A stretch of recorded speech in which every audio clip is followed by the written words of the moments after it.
So today I want to talk about the inevitable tennis nightmares you're going to face as a player and how to deal with them.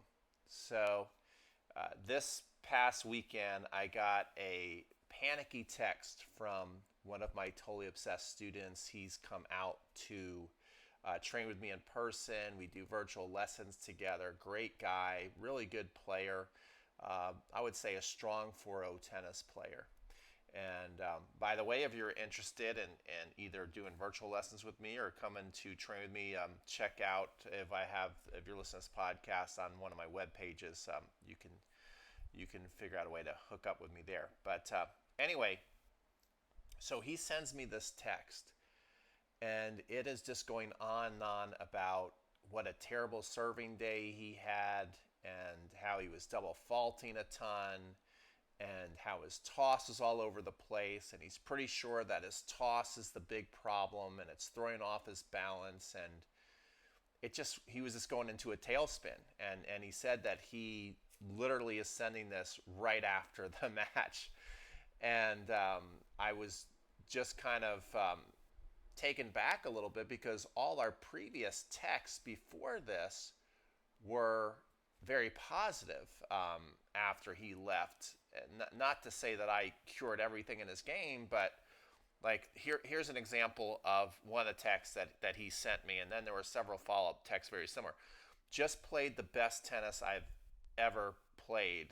Split sets with a 4-0 that normally has his way with me, and then in the final set was absolutely the best set I've ever played.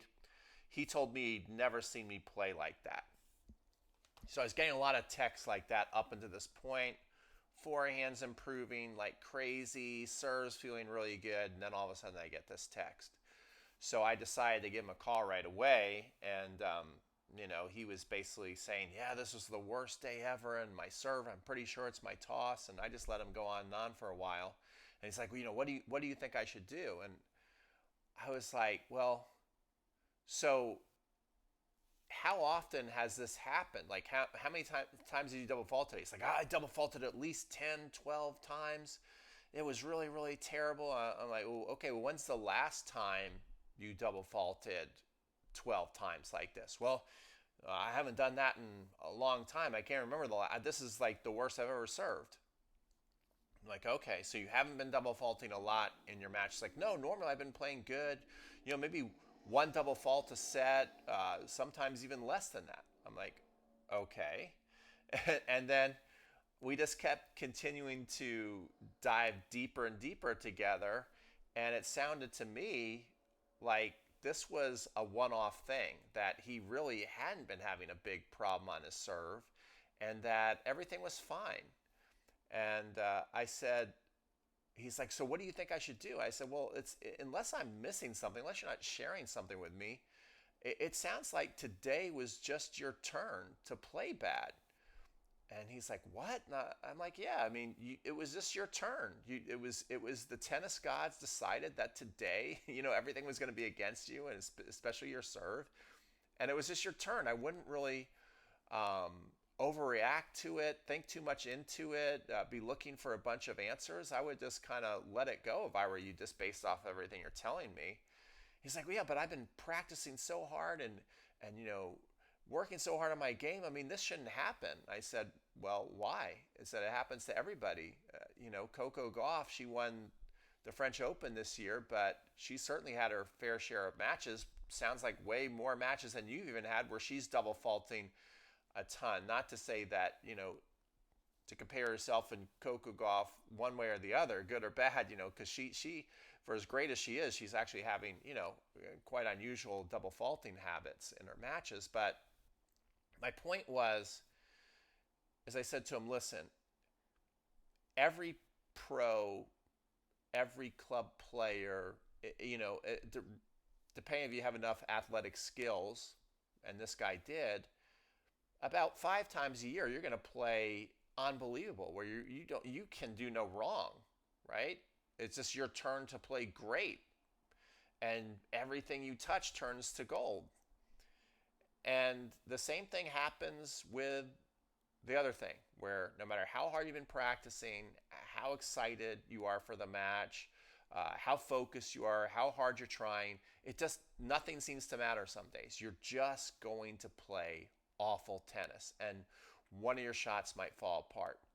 So my advice to you is to really, um, after I said you can have your day. You can be super depressed today about your game, and but and I said, even if it makes you feel better, you go out and practice the buckets of serves today. That's fine too if you feel that will help you. But I think you should just kind of let this one go, because it doesn't sound to me like you really have an ongoing issue, and that's what you really have to decide. If you play bad one day, is it that you just played bad one day, or is it this that there's an issue that is persistent that you really need to address? And that's really the art of trying to figure out, how to improve, how to move forward, what to work on, what to not pay attention to.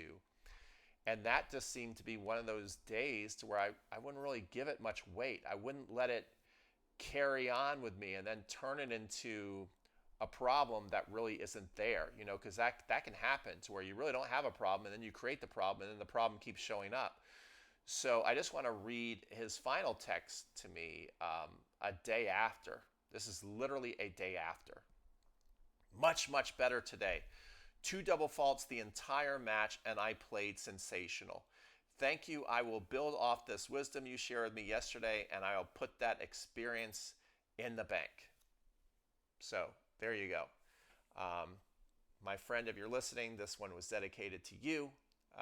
You're an awesome student, and I love working with you, as well as all the totally obsessed people out there. So hopefully now you know a little bit better on how to deal with your tennis nightmares. You got to figure out, is it a persistent nightmare? Are you having this nightmare once or twice a week? Well, then you probably should do something about it. Or is it just one of those one-off nightmares that, just like in real life, every now and then you're going to get a nightmare, and you just wake up and you're like, oh, that was scary. Thank God I'm awake. All right, let me go on my day. Same thing on the tennis court. Take care and have a great day. Hope you enjoyed this episode of the Adults Only podcast.